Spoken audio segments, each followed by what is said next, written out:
क्या सच में ये कहना गलत नहीं होगा कि मरते समय लक्ष्मण जी की उम्र लगभग हजारों करोड़ों वर्ष थी? तो चलिए फिर इसके बारे में जानते हैं, क्योंकि आज का वीडियो बहुत ही ज्यादा इंटरेस्टिंग होने वाला है। वीडियो में अंत तक जरूर बने रहे और वीडियो को लाइक करें, चैनल को सब्सक्राइब तो अवश्य कर दे। तो चलिए फिर शुरुआत करते हैं। रामायण में भगवान श्री राम के साथ जिस योद्धा ने हर कदम साथ निभाया वह थे उनके भाई श्री लक्ष्मण जी। लक्ष्मण न केवल एक भाई थे बल्कि एक अनन्य भक्त, महान योद्धा और श्री राम के प्रति संपूर्ण निष्ठा का प्रतीक थे। त्रेता युग के इस महान योद्धा में कहानी में त्याग, बलिदान और निष्ठा के ऐसे पहलू छिपे हैं जो उन्हें विशिष्ट बनाते हैं। तो चलिए फिर जानते हैं लक्ष्मण जी के जीवन, उनकी शक्तियों, उनके अवतार के बारे में, उनकी उम्र के बारे में और उनके जीवन के अंतिम क्षणों पर एक दृष्टि डालते हैं। शुरुआत करते हैं लक्ष्मण जी की अवतार से और उनके जन्म के उद्देश्य के बारे में। रामायण के अनुसार और कई ऐसे पुराण है उसके अनुसार लक्ष्मण जी शेषनाग के अवतार माने जाते हैं। वही शेषनाग जो बैकुंठ लोक में भगवान विष्णु के सिर पे रहते हैं, उनकी परछाई बन के या फिर कह सकते हैं उनको छाया देते हैं। अब हम बात करते हैं पौराणिक मान्यताओं के अनुसार शेषनाग वेदों के ज्ञाता, असीम शक्ति के धनी और भगवान विष्णु के परम भक्त माने जाते थे।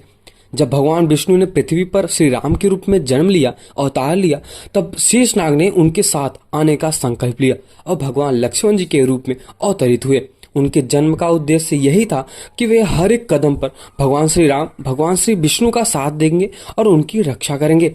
अब हम बात करते हैं लक्ष्मण जी की शक्तियों और योद्धा का व्यक्तित्व, मतलब उनकी जो जीवन शैली थी वो किस हिसाब से था, उनकी शक्तियों के बारे में, अद्वितीय ज्ञान के बारे में और उनके विद्या के बारे में। लक्ष्मण जी की ताकत अद्वितीय थी। वे अपार साहस और शक्ति के स्वामी माने जाते थे। बाल्यकाल से ही उन्होंने भगवान श्री राम के साथ युद्ध कला में महारथ हासिल की थी।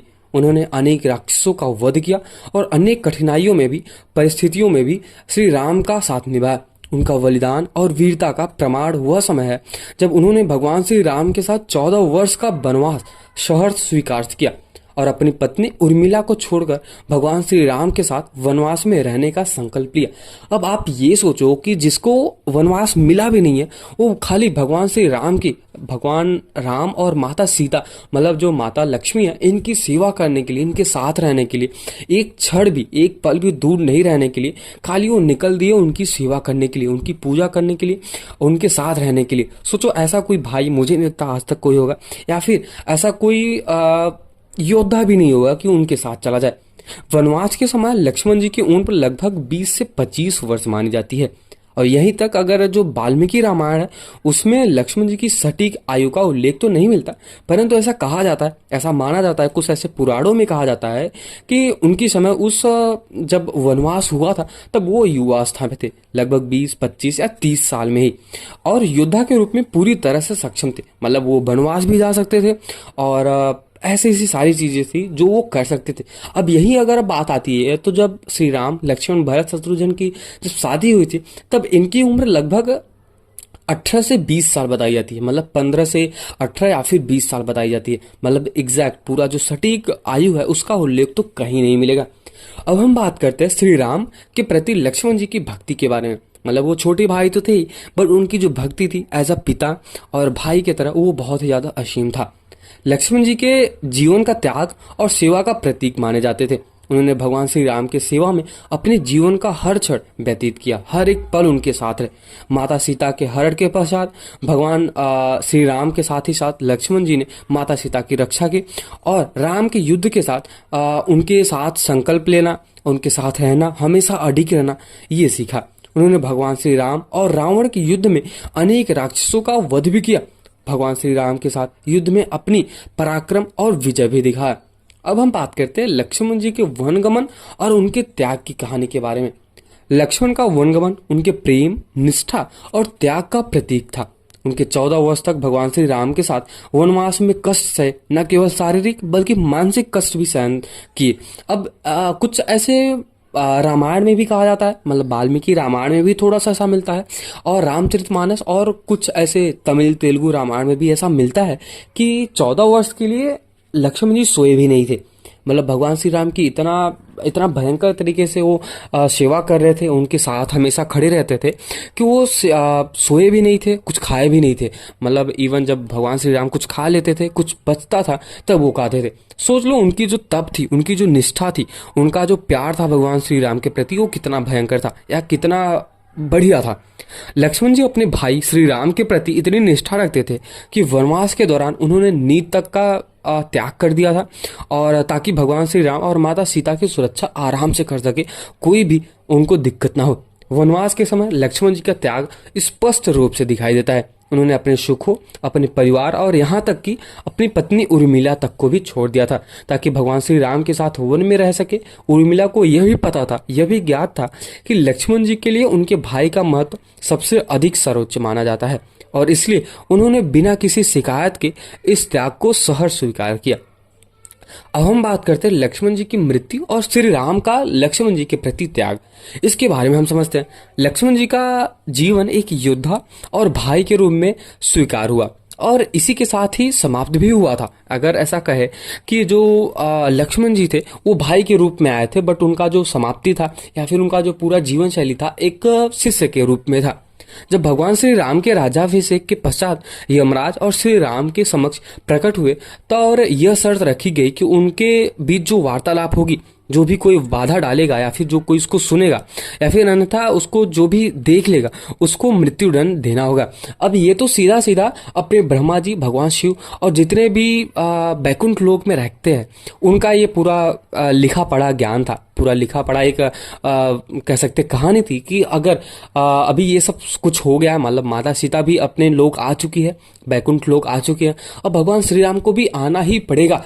अब इसके साथ ही साथ जब भगवान श्री राम आ रहे हैं, तो उनके जो शेषनाग है वो कब नहीं आएंगे, वो क्यों नहीं आएंगे और वो कहाँ रहेंगे, और उसके साथ ही साथ लक्ष्मण जी और भरत जी को भी तो आना पड़ेगा। तो ये सब लिखी लिखाई थी। अब जब ये है, मतलब उनके साथ वार्तालाप होती है, मतलब यमराज के साथ और भगवान श्री राम के पास। अब यमराज आने के बाद ऐसा कहते हैं कि मैं अभी आपसे कुछ बात करना है श्री राम जी से, ऐसा कि मुझे आपसे कुछ बात करनी है, और इसको जो कोई भी सुनेगा वो उसको मृत्यु दंड देना पड़ेगा या फिर आपको इस अयोध्या से बाहर निकाल देना पड़ेगा। अब यहाँ पे श्री राम जी बोलते हैं, उनको तो पता ही था कि ठीक है ये तो होना ही है। और तब यहाँ पे ये मेन घड़ी में एक ऋषि आते हैं जिसका नाम है दुर्वासा ऋषि। अब इसके बारे में हम समझते हैं। अब उस समय लक्ष्मण जी ने अपने प्राणों का परवाह न किए बिना द्वार पर पहरा दिया और किसी को भी भीतर नहीं आने दिया। अब दुर्भाग्यवश, मतलब कहा जाए ये पूरी लिखी लिखाई कहानी में, दुर्वासा ऋषि वहां पे आते हैं और उन्होंने भीतर जाने की जिद की और श्री राम जी से मिलने की भी जिद की। लक्ष्मण जी ने उन्हें रोका, परंतु फिर भी दुर्वासा ऋषि के क्रोध से बचने के लिए उन्हें भीतर जाने दिया। अब दुर्वासा ऋषि का ऐसा कहना था कि अगर आप मुझे अंदर नहीं जाने देते और भगवान श्री राम से तुरंत नहीं मिलने देते, तो मैं ये पूरी अयोध्या को जला के राख कर दूंगा, सबको मिट्टी में मिला दूंगा। अब इसी के डर से लक्ष्मण जी ने ये सोचा कि अगर मेरी पूरी अयोध्या बच जाती है मेरे खाली एक जन से ना रहने से, तो ये स्वीकार करता हूं मैं और इसको ही मानता हूं मैं। तो वो क्या करते हैं कि ठीक है, वो जाते हैं अपने भाई श्री राम को बुलाते हैं और अंदर जाने देते हैं। अब ये बात जब यमराज को पता चलता है, तुरंत तो वहां से यमराज गायब हो जाते हैं और कहीं कहा, मतलब जो श्री राम ने एक बार अगर वचन दे दिया है तो उनको वो करना ही पड़ेगा। अब इस घटना के बाद भगवान श्री राम ने अपनी प्रतिज्ञा को पूरी करने के लिए लक्ष्मण जी का त्याग करना पड़ा। अब उन्होंने त्याग किया, उन्होंने अपने भाई को दुख भरे मन से त्याग दिया और लक्ष्मण ने सरयू नदी में जाकर अपने प्राण त्याग दिए। उनकी मृत्यु उनके त्याग और प्रेम का प्रतीक बन गई। अब सोचो, ऐसा भाई कभी भी कोई किसी को मिलेगा कि पूरे राज्य को बचाने के लिए, भगवान श्री राम की प्रतिज्ञा को पूरा करने के लिए, उनके वचन को पूरा करने के लिए उन्होंने अपना त्याग कर दिया, क्योंकि वो खुद जानते थे कि अभी मेरा यहाँ से समय का पूरा हो चुका है। यहाँ पे जो मेरी जीवन शैली थी, जो भी मेरा काम था, वो सब खत्म हो चुका है। अभी मैं यहाँ से जाऊंगा तो मेरे बड़े भाई, मतलब श्री रामचंद्र जी आएंगे और वापस से वैकुंठ लोक को हम सिधार जाएंगे। अब आप ये सोचो कि वह लक्ष्मण जी जो वैकुंठ लोक में रहते हैं, अब वैकुंठ लोक में वही रहता है जो स्वयं भगवान ही क्यों ना हो, मतलब जो भगवान हो वही वैकुंठ लोक में रहता है।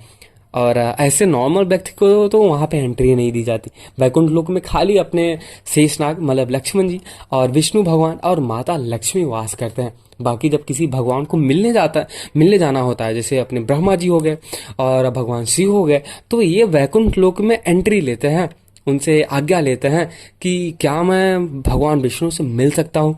तो वैकुंठ लोक में खाली 3 लोग रहते हैं जितना कि मुझे पता है, जैसा कि पुराणों में कहा गया है, लक्ष्मण जी, अपने श्री रामचंद्र जी और माता सीता। तो अगर आपको ये वीडियो इंटरेस्टिंग लगा हो और इसके वीडियो में यही निष्कर्ष निकलता है कि लक्ष्मण जी की कहानी केवल एक भाई के रूप में नहीं थी, बल्कि निष्ठा, त्याग और बलिदान का भी अद्भुत कथा मानी जाती है। उनकी वीरता, उनके बलिदान और भगवान श्री राम के प्रति उनकी निष्ठा ने उन्हें रामायण के एक महान नायक के रूप में तय किया है। लक्ष्मण जी की मृत्यु के बाद उनकी यादें, उनके त्याग और उनकी कर्तव्य निष्ठा का स्मरण सदैव किया जाता है।